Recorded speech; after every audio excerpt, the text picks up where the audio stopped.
Hi everyone, स्वागत है आप सभी का फिर से एक बार हमारे इस एसएससी सीजीएल 2024 के प्रीलिम्स सॉल्यूशन की सीरीज में। और इस वीडियो के अंदर मैं आपके साथ डिस्कस करूंगा जीके जीएस के क्वेश्चंस जो कि पूछे गए थे 12th ऑफ सितंबर की शिफ्ट नंबर 3 में। इससे पहले कि जितने भी अभी तक हमने शिफ्ट्स को डिस्कस किया है, उन सभी की सभी शिफ्ट्स को आप लोग एक्सेस कर सकते हैं। इस वीडियो के डिस्क्रिप्शन में आपको प्लेलिस्ट का लिंक मिल जाएगा और बाकी के जितने भी सब्जेक्ट्स हैं उनके भी वीडियोस के प्लेलिस्ट लिंक आपको इस वीडियो के डिस्क्रिप्शन में मिल जाएंगे। तो चलिए फिर डिस्कशन को शुरू करते हैं। एक इंपॉर्टेंट चीज वो ये है कि अगर आपको ये वीडियो फायदेमंद लगती है तो इस वीडियो को लाइक करने में शर्माना नहीं है। आप इसको लाइक कर सकते हैं, मेरे लिए बहुत ही ज्यादा मोटिवेटिंग रहता है। तो चलिए मैं डिस्कशन को हम स्टार्ट करते हैं। डिस्कशन स्टार्ट करने से पहले आप में से अगर कोई नया स्टूडेंट है तो ये मेरे एप्लीकेशन ADU24 को डाउनलोड करके एक बार एक्सप्लोर जरूर कीजिएगा। बहुत सारी चीजें इसमें आप लोगों के लिए मैंने प्रोवाइड करी हुई हैं, जैसे कि आपके एसएससी के एग्जाम्स में पूछे गए जीके जीएस के क्वेश्चंस का पूरा कलेक्शन आपको मेरे इस कोर्स में मिल जाएगा। इंग्लिश के क्वेश्चंस को इस कोर्स में, और इसी तरीके से आगे आने वाले समय में मैथ और रीजनिंग के भी कोर्स मेरे ऐप पर आपको नजर आएंगे। ये मेरे 4 कोर्सेज हैं जिसमें आप complete English, complete math, complete reasoning और कंप्लीट जीके को एक्सेस कर सकते हैं। डेली मैं आप लोगों के लिए इन चारों के चारों कोर्सेज में अपडेटेड वीडियोस को डालता हूं। हर एसएससी एग्जाम की टेस्ट सीरीज, बाकी के अन्य एग्जाम्स की टेस्ट सीरीज के अलावा और भी बहुत सारी चीजें अवेलेबल है। एक बार ट्राई जरूर करना है आपको। चलिए भी पहला सवाल आपकी स्क्रीन पर है, सवाल को ध्यान से पढ़ेंगे और देखते हैं कि क्या जानकारी इससे निकलती है। 1789 में एंटोनी लॉरेंट लॉवेजियर का रसायन विज्ञान में सबसे महत्वपूर्ण योगदान क्या था? अब देखो, पता है क्या, आधे लोग इस सवाल को देखकर घबरा गए कि सर जी इन्होंने 1789 की एक इवेंट को हमसे पूछ लिया है। 1789 में एक काम हुआ था उसको इन्होंने हमसे पूछ लिया है। तो होता है क्या है ना, जब कभी भी हम केमिस्ट्री या फिर फिजिक्स को डिस्कस करते हैं तो उसके अंदर दिखने वाले जो इंपॉर्टेंट खोज करता रहे, जो इन्वेंशंस हुई, वो उस समय पर हुई थी ना, तो उस समय पर हुई उन इन्वेंशंस का यूज हम आज भी तो अपनी फिजिक्स और केमिस्ट्री के अंदर कर रहे हैं ना। तो बस ये स्टैटिक सवाल होता है। तो एक लॉ आप लोगों को पढ़ाया जाता है जिसको हम कहते हैं law of conservation of mass, यानी कि द्रव्यमान के संरक्षण का नियम। इस नियम को किसके द्वारा फॉर्मुलेट किया गया था? एंटोनी लॉरेंट लवनिजर के द्वारा ही इसको फॉर्मुलेट किया गया था 1789 में। अब कल को इस बात को ही घुमाकर पूछ लेंगे कि द्रव्यमान के संरक्षण का नियम बताइए, दिए गए 4 विकल्प में से किसने फॉर्मुलेट किया था और कब किया था। ठीक है, चलो ये बात तो हमें पता चल गई। अब इसके बाद हम बात करते हैं कि ये जो कंजर्वेशन ऑफ मास का लॉ इन्होंने फॉर्मुलेट किया, ये लॉ आपसे कहता क्या है? ये कहता है कि भाई जो मास है, यानी कि जो द्रव्यमान है, उसे ना तो आप क्या कर सकते हैं, क्रिएट कर सकते हैं, और ना ही आप उसको डिस्ट्रॉय कर सकते हैं किसी भी केमिकल रिएक्शन यानी कि रासायनिक अभिक्रिया के अंतर्गत। तो ये जो भाई साहब है, इनका ये जो काम है, इससे पूरी की पूरी जो केमिस्ट्री थी वो ट्रांसफॉर्म होती है। क्योंकि पहले जो केमिस्ट्री के अंदर ध्यान दिया जाता था ना, वो क्वालिटेटिव वैल्यूज पर ध्यान दिया जाता था, और जब इन्होंने ये वाला नियम अपना दिया तो इसके बाद जो क्वांटिटेटिव ऑब्जेक्टिव्स होते हैं, साइंस होती है, उस पर जोर दिया जाने लगा। चलो ये बात तो हमने यहाँ पर समझ ली। अब इन जो लॉज को आपके सामने इन्होंने स्क्रीन पर दिखाया, इनके बारे में भी हमें पता चलना चाहिए। तो सबसे पहले हम इस law of conservation of mass की बात करते हैं। तो चाहे आपको केमिस्ट्री पढ़नी हो, फिजिक्स पढ़नी हो, ये जो लॉ है ये फंडामेंटल है। ये कहता है कि किसी भी क्लोज सिस्टम के अंदर, किसी भी बंद सिस्टम के अंदर, जो इस सिस्टम का द्रव्यमान है, जो इस सिस्टम का मास है, वो क्या रहता है? हमेशा कांस्टेंट रहता है। और भी अलग अलग तरीके से इन्होंने इसमें बात कही थी। तो ये आपको याद रखना है, law of conservation of mass. इसके अलावा एक और यहां पर आपको लॉ दिया गया है जिसको आप कहते हैं मल्टीपल प्रोपोर्शंस का लॉ, यानी कि गुणोत्तर अनुपात का नियम। यहां से हो सकता है ये आपसे सवाल पूछ लें कि ये जो लॉ ऑफ मल्टीपल प्रोपोर्शंस है, इसको किसने दिया? तो इसमें आपको नाम याद रखना है, जॉन डाल्टन अंकल का। 19th सेंचुरी के अंदर इन्होंने इस अपने नियम को फॉर्मुलेट किया था। ये क्या कहता है? ये कहता है कि भाई जब दो एलिमेंट्स कंबाइन होते हैं तो वो क्या करते हैं, वो एक या एक से अधिक कंपाउंड्स को फॉर्म करते हैं, जहां पर जो मास है एक एलिमेंट का वो क्या करता है दूसरे एलिमेंट के मास के साथ कंबाइन करता है और एक फिक्स रेशो में आपको वो प्रोडक्ट प्रोवाइड करता है। तो ये कल को पूछ लें तो इसको लेकर कोई दिक्कत तो नहीं। इसके बाद एक आपको दिया गया है लॉ ऑफ डेफिनेट प्रोपोर्शंस, निश्चित अनुपात का नियम। इसको और भी कई सारे नामों से जाना जाता है, इसको एक और नाम दिया जाता है, याद रखिएगा, प्रोस्ट्स लॉ। तो मैं कहां पर लिख दूं यार, इधर की तरफ लिख देता है, ठीक है। इसको प्रोस्ट लॉ भी कहा जाता है और इसको किसके द्वारा फॉर्मुलेट किया गया था, जोसेफ प्रोस्ट के द्वारा। जोसेफ प्रोस्ट के द्वारा आपके इस डेफिनेट प्रोपोर्शन वाले लॉ को फॉर्मुलेट किया गया था। ये क्या कहता है, ये कहता है कि भाई कोई भी केमिकल कंपाउंड जो कि आपके पास है वो क्या करता है, हमेशा अपने पास एलिमेंट्स का, जो भी उसके पास एलिमेंट्स है उनको फिक्स मास में रखता है, फिक्स मास के रेशो में रखता है। तो ये है डेफिनेट प्रोपोर्शन का। कंजर्वेशन ऑफ एनर्जी के बारे में आप लोगों ने पढ़ाई है। ये क्या कहता है कि जो टोटल एनर्जी होती है एक आइसोलेटेड सिस्टम की, वो हमेशा कांस्टेंट रहती है, बशर्ते वो आइसोलेटेड सिस्टम हो। एनर्जी को ना आप क्रिएट कर सकते हैं ना आप डिस्ट्रॉय कर सकते हैं, बस एक फॉर्म से दूसरे फॉर्म में ट्रांसफर कर सकते हैं। वो ऊर्जा का संरक्षण नियम होता है। पहले सवाल पर ही खूब सारा डिस्कशन हो गया है, लेकिन इस सवाल के अंदर बहुत सारी जानकारी इकट्ठी हुई है हमारी। चलिए भी आगे बढ़ते हैं। अगला है शॉर्ट सर्किट से बचने के लिए एक इलेक्ट्रिक आयरन में कितने फ्यूज की आवश्यकता होती है। एक इलेक्ट्रिक आयरन रिक्वायर करता है कितने फ्यूज, सो दैट के शॉर्ट सर्किटिंग को प्रिवेंट करा जा सके। देखो जब हम किसी भी इलेक्ट्रिक आयरन की बात करते हैं ना, अब उसमें हमें ये तो ध्यान देना होता है कि भाई सेफ्टी के पर्पस के लिए हमने कितने फ्यूज उसके अंदर देने हैं, सो दैट कि शॉर्ट सर्किट अगर हो तो सेफ्टी को लेकर कोई भी इश्यू ना हो। तो ये 5A फ्यूज को यहाँ पर सुटेबल माना गया है। जितने भी घरों के अंदर ये आपके इलेक्ट्रॉनिक आयरन्स वगैरह यूज होते हैं तो वो क्या है ना, उससे एक डेंजरस लेवल के ऊपर नहीं जाती है, ठीक है। बात फ्यूज क्या होता है भाई, सभी को पता होगा ना। ये फ्यूज फ्यूज जो हम कर रहे हैं ये क्या एक तरीके से एक सेफ्टी डिवाइस है ना, जिससे कि जो पावर होती है वो क्या हो जाती है, डिस्कनेक्ट हो जाती है। अगर मान लीजिए एक सर्टेन लेवल के ऊपर करंट आगे बढ़ता है तो ये क्या करता है, ये आपका फ्यूज जो है वो जिस मटेरियल का बनाता है वो आपका पिघल जाता है और जो पावर होती है उसको डिस्कनेक्ट कर दिया जाता है। तो याद रखिएगा इलेक्ट्रिक आयरन के अंदर आपका एक 5 एम्पियर फ्यूज को लगाया जाता है। अगला सवाल ये पूछ रहे हैं, निम्नलिखित में से कौन 1893 में शिकागो में आयोजित विश्व धर्म महासभा के मुख्य रूप से जुड़ा हुआ था। यार सभी लोगों को रटा हुआ होगा। 1893 की शिकागो के अंदर होने वाली ये वर्ल्ड की पार्लियामेंट ऑफ रिलीजियंस को कन्वीन करा गया था, जिसमें भारत और हिंदुइज्म को किसके द्वारा रिप्रेजेंट करा गया था, स्वामी विवेकानंद जी के द्वारा रिप्रेजेंट किया गया था। इनकी एक बहुत फेमस स्पीच रही थी जिसकी इन्होंने कैसे शुरुआत करी थी, sisters and brothers of America.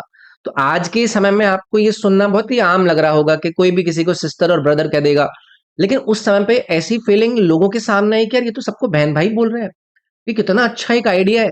तो वो बहुत ज्यादा स्पीच हुई थी जिसकी वजह से काफी फेमस भी हुए थे स्वामी विवेकानंद जी। तो हिंदुइज्म को यानी कि हिंदुत्व को वेस्टर्न कंट्रीज के सामने लेकर जाने का एक बहुत बड़ा ये एक इवेंट था स्वामी विवेकानंद जी के द्वारा, ठीक है। चलिए भी आगे बढ़ते हैं। अगला सवाल है, एक इन्होंने डांस दिया है, डांस का नाम क्या है, खुआलम। पूछ रहे हैं किस राज्य का प्रसिद्ध नृत्य है, क्या नाम है, खुआलम। अब आप लोगों को पता है अलग अलग राज्यों के जो ट्रेडिशनल डांस होते हैं उसको लेकर आपसे ये पूछ लिया जाता है। तो एक कम्युनिटी का आपने नाम सुना होगा, मीजो कम्युनिटी, जो कि मुख्यतः रूप से आपको मिजोरम के नेटिव नजर आते हैं। तो इनके द्वारा इस खुलम या फिर ख्वालम फेस्टिवल को सेलिब्रेट किया जाता है कि ट्रेडिशनल डांस प्रकार का एक इवेंट है, ठीक है। तो इसको याद रखेंगे, ऐसे इंपॉर्टेंट फेस्टिवल्स रिलेटेड जो बातें हैं भाई वो आप लोगों से पूछ ली जाती हैं। अब मिजोरम की यहाँ पर बात हो रही है, आप लोगों को पता है कि हमारे जो उत्तर पूर्वी राज्य हैं यानी कि नॉर्थ ईस्टर्न राज्य हैं उनमें से एक मिजोरम है, जिसकी जो कैपिटल है वो क्या है, एजबल। ठीक है। कई सारा जो कम्युनिटीज है वो आपको इस राज्य के अंदर देखने के लिए मिलती हैं, कई सारी ट्राइब्स देखने के लिए मिलती हैं। जैसे कि मिजो ट्राइब आपको मिजोरम के अंदर नजर आ जाएगी, कुकी ट्राइब का आप लोग जिक्र सुनते होंगे, इनके बारे में सुनने मिलता है। ऐसे ही एक पावी ट्राइब है, ये सभी की सभी ट्राइब्स आपको मिजोरम राज्य के अंदर देखने के लिए मिलती हैं।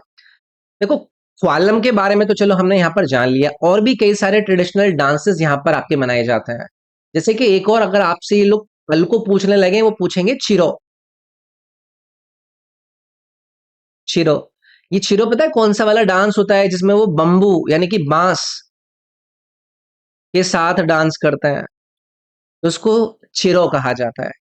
तो ऐसी कल्चरल जो आइडेंटिटी है मिजोरम की, उसके साथ ये काफी इंपॉर्टेंट रूप से जुड़े हुए हैं। ठीक है भाई, चलिए अगला सवाल देखते हैं। ये पूछ रहे हैं जनहित याचिका की अवधारणा की उत्पत्ति बताइए कहां पर हुई, यानी कि जो कंसेप्ट है पब्लिक इंटरेस्ट लिटिगेशन का, वो कहां पर ओरिजिनेट हुआ।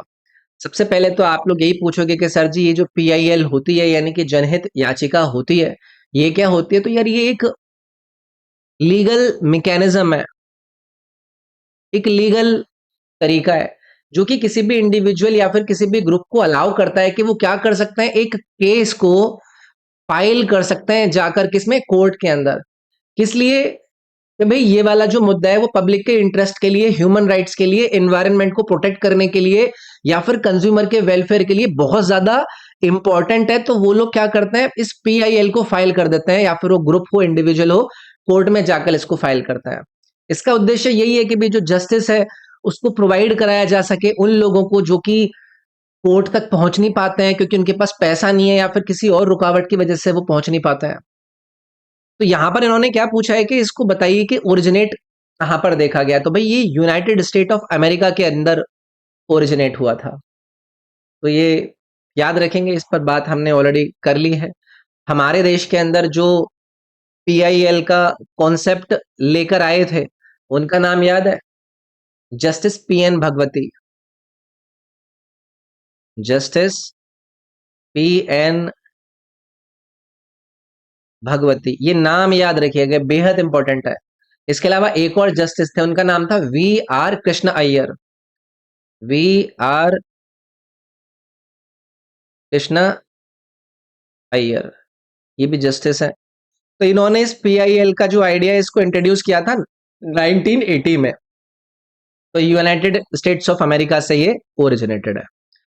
अगला सवाल है, आपसे पूछ रहे हैं त्रिशूर पूरम निम्नलिखित में से किस राज्य में मनाए जाने वाला एक प्रसिद्ध मंदिर का उत्सव है। Thrissur Pooram one of the famous temple festivals, बताइए इन चार में से कौन से राज्य के अंदर सेलिब्रेट किया जाता है। तो भाई ये केरला केरला राज्य का एक सिटी है जिसका नाम है त्रिशूर, वहां पर इसको सेलिब्रेट किया जाता है। तो केरला के अंदर जितने भी फेस्टिवल्स होते हैं उन सभी फेस्टिवल में से सबसे ज्यादा कलरफुल टेम्पल के फेस्टिवल के रूप में इस वाले फेस्टिवल को मनाते हैं ये। तो याद रखेंगे, कोचिन के ना एक महाराज हुआ करते थे। अगर कल को मान लो कि ये आप लोगों से उनका नाम पूछ ले तो याद रखिएगा, शक्थान। शक्थान करके कोचिन के राजा हुआ करते थे, उन्होंने इसको शुरू किया था। ठीक है, चलिए आगे बढ़ते हैं। अगला सवाल पूछ रहे हैं कि उन जिलों के समूह की पहचान करें जो भारत के औद्योगिक जिले नहीं हैं, यानी कि इंडस्ट्रियल डिस्ट्रिक्ट्स ऑफ इंडिया का एग्जाम्पल इन चार में से नहीं है। कटक और कोटा, दो नाम इन्होंने यहां पर आप लोगों को दिए हैं। क्या ये जो इंडस्ट्रियल डिस्ट्रिक्ट्स हैं ऑफ इंडिया उसमें आते हैं? बिल्कुल आते हैं, बहुत इंपॉर्टेंट योगदान है। कोटा कटक दोनों आपके आएंगे। कानपुर आपकी जो चमड़ा इंडस्ट्री है, आगरा के अंदर भी आपका बहुत बड़ा इंडस्ट्रियल हब है। अलवर और भिवानी दो नाम आपको यहां पर दिए गए हैं। इनको हमारे देश के मेजर इंडस्ट्रियल डिस्ट्रिक्ट्स के अंदर काउंट नहीं करा जाता है, क्योंकि उस लेवल का इंडस्ट्रियल डेवलपमेंट यहां पर नहीं हुआ है जितना कटक कोटा कानपुर आगरा और जबलपुर और भोपाल में हुआ है। तो इनको याद रख लीजिएगा। ठीक है, अगला सवाल इन्होंने आपसे पूछा है कि मैच करना है भाई आपको, ये कॉलम ए है, ये कॉलम बी है, इधर आपको कुछ इकोनॉमिक टर्म्स दी गई हैं और इधर उन इकोनॉमिक टर्म्स का एक्सप्लेनेशन आप लोगों को दिया गया है। चलिए भाई एक एक करके देखते हैं। सबसे पहला है जीएनपी, यानी कि ग्रॉस नेशनल प्रोडक्ट। क्या होता है भाई जीएनपी? जीएनपी होता है जो आपके देश का नेशनल आउटपुट है उसका टोटल मनी वैल्यू, यानी कि जो नेशनल आउटपुट है उसका मनी वैल्यू, यानी कि जो थर्ड ऑप्शन दिया गया था वो होता है जीएनपी।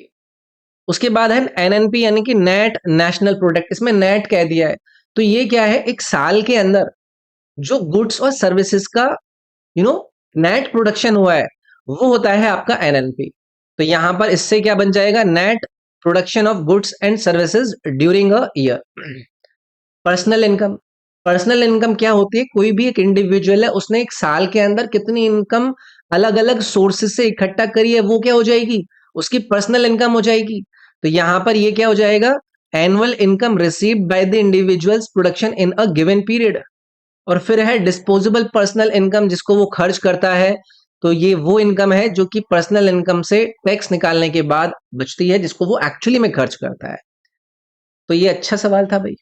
इसमें क्या बन गया, फर्स्ट का 4, सेकंड का नहीं नहीं फर्स्ट का 3, सेकंड का 4, थर्ड का 1 और फोर्थ का तो 3 4 1 2, 3 4 1 2 दिया गया है यहाँ पर ऑप्शन नंबर सी में। ठीक है, आगे बढ़े भाई। चलिए आगे की तरफ आएंगे। अगला सवाल ये पूछ रहे हैं कि उस्ताद जिया मोहिउद्दीन डागर एक किसके वादक थे जो रागों की विरल और धीमी अभिव्यक्ति के लिए जाने जाते थे। अलग अलग इंपॉर्टेंट जो पायनियर रहे हैं वाद्य यंत्र के, उनके नाम ये आप लोगों से पूछते हैं और ये रिपीटेटिव वे में आप लोगों से पूछे जाते हैं। तो रुद्र वीणा के ये वादक हुआ करते थे उस्ताद जिया मोहिउद्दीन डागर। याद रख लीजिएगा, इनके नाम बहुत ज्यादा ये पूछ लेते हैं। ठीक है, तो ऐसी चीजें कल को अगर बन जाए तो तैयार रहना है। अगला सवाल देखेंगे। The headquarters of the second Green Revolution cell was in which of these following four? द्वितीय हरित क्रांति प्रकोष्ठ का मुख्यालय बताइए, दिए गए चार विकल्प में से क्या था। तो देखो, जब हमारे देश के अंदर दूसरी हरित क्रांति को स्थापित किया गया, उसका उद्देश्य क्या था कि जो एग्रीकल्चर यानी कि कृषि के अंदर प्रोडक्टिविटी है उसको क्या करना है, उसको इंक्रीज करना है, उसको बढ़ावा देना है। और हमारे देश के अंदर जो ईस्ट वाले राज्य हैं वहां पर ये प्रोडक्शन जो कैपेसिटी है उसको बढ़ाया जाए। तो यहां पर पटना बिहार के अंदर इसको स्थापित किया गया था, याद रखिएगा। सेकंड ग्रीन रेवोल्यूशन के हेडक्वार्टर की ये बात कर रहे थे। तो इसमें जो राइस की प्रोडक्शन है या फिर गेहूं की प्रोडक्शन है, इसके ऊपर इन्होंने जोर दिया था, जो आधुनिक एग्रीकल्चर तरीके हैं, टेक्नोलॉजीज है, उनको यूज करके। चलो भाई आगे बढ़ते हैं। अगला सवाल है, जब महात्मा गांधी जी ने 12 मार्च 1930 को दांडी यात्रा शुरू की उस समय भारत का वायसरॉय कौन था। दांडी मार्च की यात्रा 12 मार्च 1930, इन्होंने डेट दे दी आप लोगों को। आप लोगों को मैंने जब इंपॉर्टेंट गवर्नर जनरल और वायसरॉयज का डिस्कशन कराया था तो मैंने आपको 1926 से 1931 तक हमारे देश के अंदर नियुक्त वायसरॉय का नाम भी बताया था, जो कि कौन था, लॉर्ड इरविन था। इसके टेन्योर के अंदर गांधी जी के द्वारा कई सारे इनिशिएटिव लिए गए, जैसे कि सॉल्ट मार्च, जिसको डांडी मार्च के रूप में हम जानते हैं, इसको गांधी जी ने शुरू किया। अभी सॉल्ट मार्च या डांडी मार्च का मुख्य उद्देश्य क्या था, एक तरीके से जो हमारे देश की आजादी का मूवमेंट है उसको एक तरीके से बढ़ावा देना। जो अंग्रेजों की नमक को लेकर मोनोपोली रहा करती थी उसके अगेंस्ट में ये प्रोटेस्ट करके इन्होंने चलाया था। फिर उसके बाद इरविन गांधी जी से कहते हैं कि भाई चलो आते हैं, मिलते हैं, कुछ बातचीत करते हैं। और उसके बाद फिर क्या होता है, एक गांधी इरविन पैक्ट भी होता है। कब हुआ था, 1931 में हुआ था। ये सब चर्चाएं पहले हमने करी हैं। दांडी मार्च की यहां पर मैंने आप लोगों से बात करी है। बताइए ये कितने दिन तक पूरा मार्च था और कितनी डिस्टेंस इसके अंदर ट्रेवल करी गई थी। 24 दिन की यात्रा थी, जिसकी कुल जो दूरी इन्होंने ट्रेवल करी थी वो करी थी 390 किलोमीटर। गांधी जी इसको लीड कर रहे थे। 12 मार्च से को ये शुरू हुआ था, आई थिंक 5 अप्रैल को ये खत्म हुआ था। ठीक है, चलिए आगे आएंगे। अगला सवाल ये पूछ रहे हैं, फरवरी 2003 में यूएस स्थित मॉर्निंग कंसल्ट द्वारा जारी ग्लोबल लीडर अप्रूवल रेटिंग्स के अनुसार दुनिया का सबसे लोकप्रिय नेता कौन है। 2023 के अंदर ये जो रैंकिंग थी वो जारी करी गई थी और इसमें सबसे ज्यादा जो लोकप्रिय आपको पर्सनालिटी नजर आते हैं वो हमारे देश के प्रधानमंत्री मोदी जी नजर आते हैं। इनकी लीडरशिप की सराहना करी गई कि कोविड 19 के पैंडेमिक के दौरान या फिर इकोनॉमिक जो रिफॉर्म्स हैं, कई सारे ऐसे फैक्टर को लेकर इनकी सराहना करते हुए नरेंद्र मोदी को इसमें सबसे लोकप्रिय लीडर के रूप में यहाँ पर बताया गया। अगला सवाल ये पूछ रहे हैं कि स्मार्ट सिटी मिशन किस वर्ष शुरू किया गया था। हमारे देश के अंदर जितने भी इंपॉर्टेंट इनिशिएटिव लिए जाते हैं और वो चर्चा में रहते हैं, उन पर मैं आपके साथ हमेशा आकर डिस्कशन करता हूँ कि भाई ये वाला मिशन है, इस पर देखो ये काम हो रहा है, ये इसलिए चर्चा में है, देखो ये इस टाइम पर स्थापित किया गया था, इस टाइम पर लॉन्च किया गया था। तो स्मार्ट सिटी मिशन को लॉन्च किया गया था यार 2015 के अंदर। इसका उद्देश्य यही था कि हमारे देश के अंदर जो सतत विकास है या फिर जो सस्टेनेबल डेवलपमेंट है, इसके अंदर सिटीज को इंक्लूसिव तरीके से आप इंफ्रास्ट्रक्चर प्रोवाइड करेंगे। वहां पर जो उनके नागरिक हैं उनकी एक डिसेंट क्वालिटी ऑफ लाइफ होनी चाहिए, इसलिए इसको ये लेकर आए थे। तो 2015 के अंदर इन्होंने इसको लॉन्च किया था और भारतीय सरकार के द्वारा जो अर्बन सिटीज हैं, अर्बन जो क्षेत्र है, उनको रिन्यू करना है, उनको दोबारा से तैयार करना है कि उनके अंदर अलग अलग तरीके के प्रोग्रामों को लाके हमारे देश के अंदर और अच्छे से विकास किया जा सके। ठीक है, चलिए अगला सवाल देखते हैं। निम्नलिखित में से किस देश ने 7 बार महिला एशिया कप क्रिकेट चैंपियनशिप को जीता है?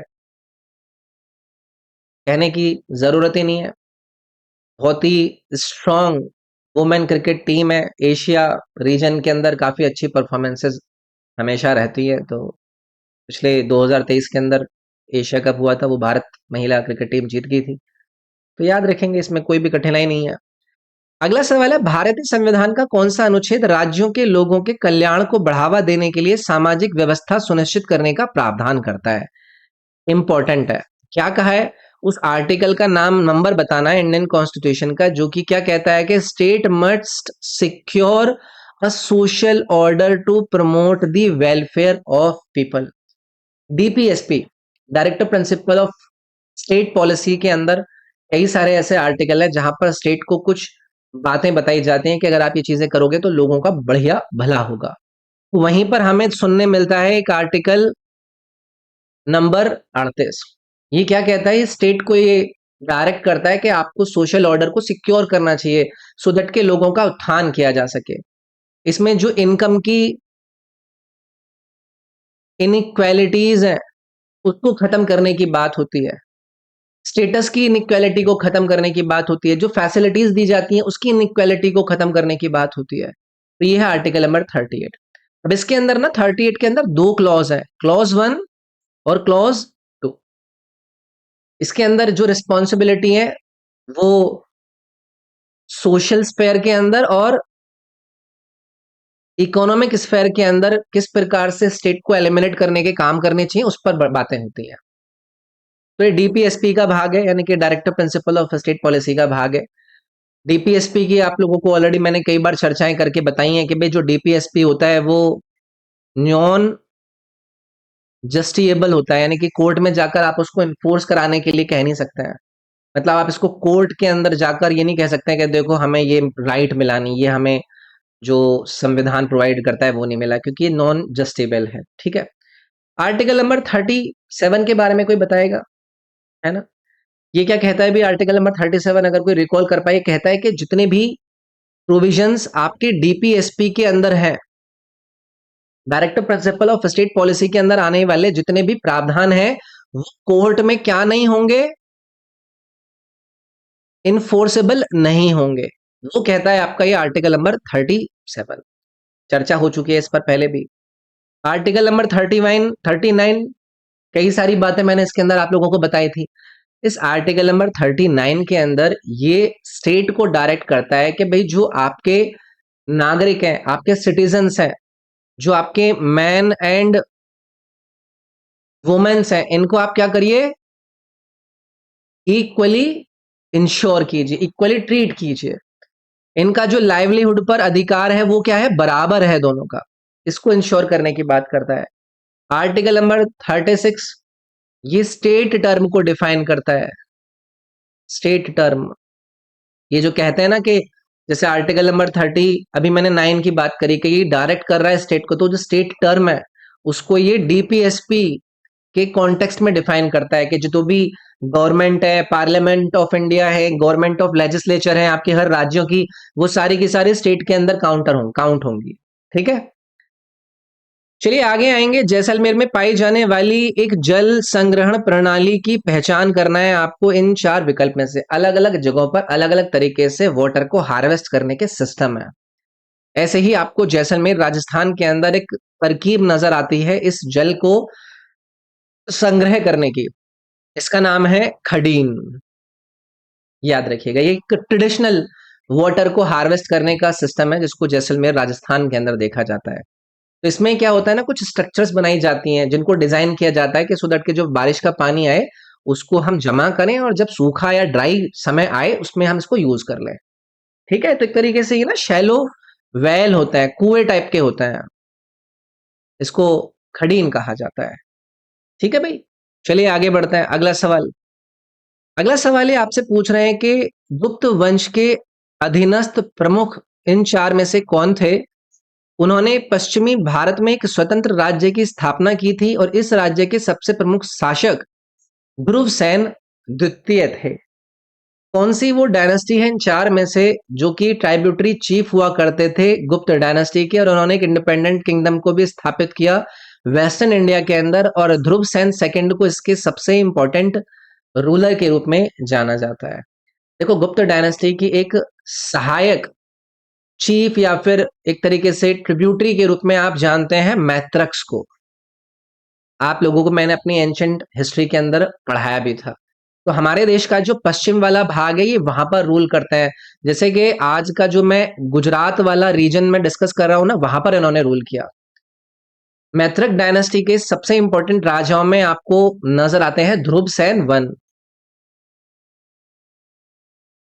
ध्रुवसेन वन ये सबसे ज्यादा इंपॉर्टेंट थे। इनके द्वारा किए गए जो एडमिनिस्ट्रेशन के काम थे या फिर मिलिट्री को जिन्होंने अपना पुख्ता किया उसको लेकर इनकी काफी ज्यादा चर्चा होती है। ठीक है भाई, चलिए आगे बढ़ते हैं। अगला सवाल है, आपसे पूछ रहे हैं 31 मई 2021 तक आईसीआरए के अनुसार उड़ान योजना के अंतर्गत केवल 47% कुल मार्गों को 39% हवाई अड्डों को चालू किया गया है। इस उड़ान का आपको पूर्ण रूप बताना है।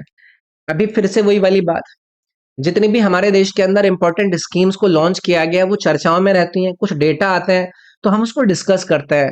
तो वहीं डिस्कशन के टाइम में उसको स्थापित कब किया गया, उसको कब शुरू किया गया, उसकी फुल फॉर्म क्या है। जैसे कि उड़ान स्कीम को किसके द्वारा शुरू किया गया था, आपके इस यहां पर नाम नहीं दिया ना, इसको शुरू किया था एनसीआरए के द्वारा। एनसीआरए नहीं, एनसीएपी। एनसीएपी हो जाता है आपका नेशनल सिविल एविएशन पॉलिसी के दौरान।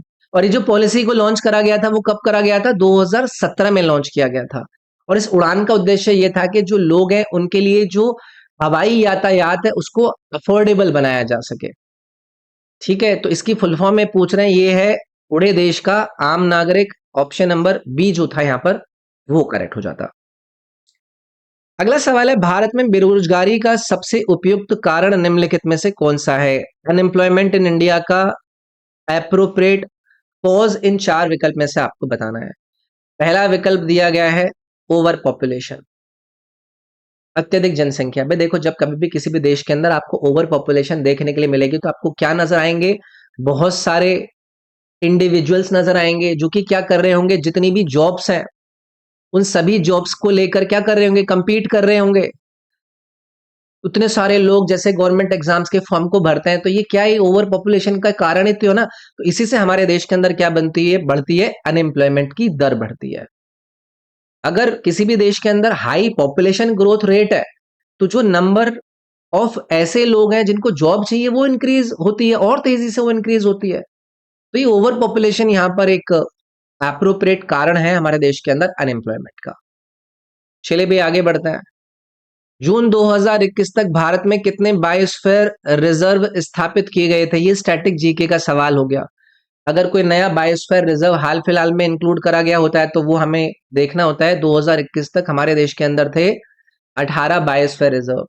अभी क्या होता है भाई, ये बायोस्फीयर रिजर्व ये ऐसे एरिया के अंदर अपनी चीजों को शामिल करता है जिसमें आपका टेरिटोरियल यानी कि टेरेस्ट्रियल जमीनी जो जीव है उनको ये प्रोटेक्ट कर रहा है, कुछ आपके मरीन जीवों को हो सकता है ये प्रोटेक्ट कर रहा हो, या फिर एक कोस्टल इकल सिस्टम को भी प्रोटेक्ट करता है।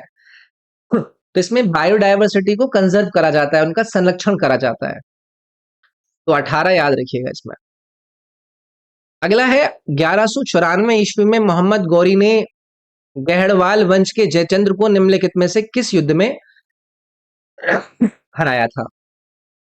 जयचंद्र के बारे में सभी लोग जानते हैं, इनकी जो डायनेस्टी है वो भी यहाँ पर दी गई है, गहड़वाल वंश। 1194 के अंदर ये युद्ध हुआ था, बैटल ऑफ चंदावर, सभी लोगों को पता है।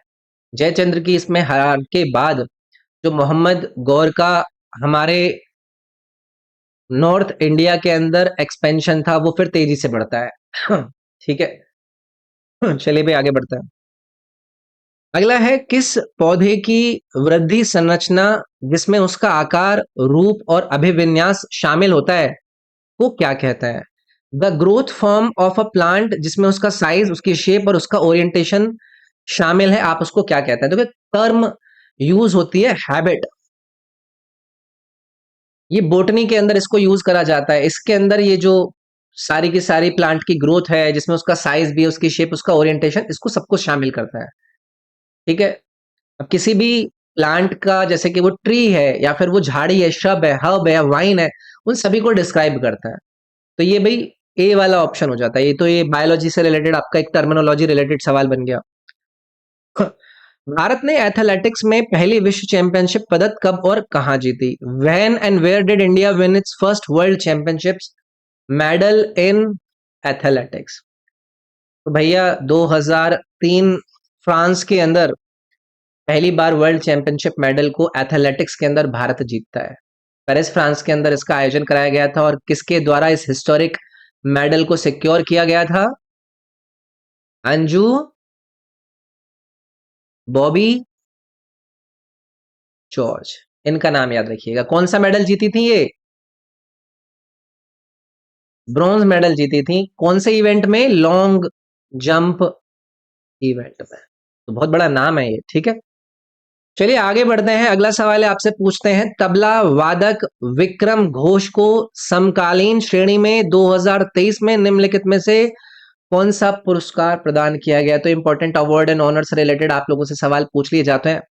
संगीत नाटक एकेडमी, जो कि हमारे देश का हाईएस्ट इंडियन आर्टिस्ट को दिए जाने वाले अवार्ड में से आपको देखने के लिए मिलता है। तो संगीत नाटक एकेडमी इसको प्रस्तुत करती है।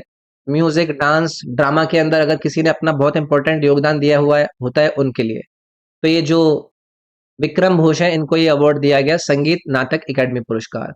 संगीत नाटक एकेडमी का जो स्थापन है वो कब किया गया था? 1952 में किया गया था। ये भी आप याद रखिएगा। आज की क्लास का अंतिम सवाल है, भारत की जनगणना 2011 के अनुसार कुल जनसंख्या में किशोर आबादी यानी कि 10 से 19 वर्ष की प्रतिशत कितनी है? 2011 के सेंसस के दुनिया भर के सवाल आप लोगों ने रट रखे होंगे। तो अगर हम एडोलसेंट पॉपुलेशन यानी कि 10 से 19 साल के बच्चों की यहां पर बात कर रहे हैं तो टोटल पॉपुलेशन का वो कितना है? लगभग 21% है। ठीक है, तो याद रखिएगा ये सवाल भी, ऐसे बहुत सारे अलग अलग सवाल फिर पूछ ले जाता है। तो यार ये था आपके जीके जीएस के सवालों का डिस्कशन जो कि आपके पूछे गए थे 12 सितंबर की शिफ्ट नंबर 3 में। सेशन पसंद आया, कुछ इससे फायदा हुआ तो ये लाइक का जो बटन है ये आप लोगों को प्रेस करना है। अगर आपने चैनल को सब्सक्राइब नहीं कर रखा है, चैनल को सब्सक्राइब करना बहुत इंपॉर्टेंट है। मुझे भी आइडिया लगता है कि लोग मेरे से जुड़ रहे हैं तो उसी हिसाब से फिर मैं और मोटिवेटेड होकर आप लोगों के लिए कुछ ऐसी चीजें लेकर आने की कोशिश करता हूं जो कि आप लोगों की तैयारी में आप लोगों को हेल्प करती हैं। इसके अलावा ये मैंने अपने ऐप के बारे में बताया, इसको डाउनलोड करके आप जरूर ट्राई कीजिएगा। इसमें मेरा ये एक कोर्स है कंप्लीट जीके जीएस का, इसको एक बार आप एक्सप्लोर करके देखिएगा। इसमें मैंने आप लोगों के लिए डेली अपडेटेड वीडियोस डालता रहता हूं सो दैट के इस कोर्स के अंदर जाने वाले स्टूडेंट्स को सारे टॉपिक्स का वीडियो कलेक्शन, पीडीएफ कलेक्शन और क्विज कलेक्शन मिल जाए।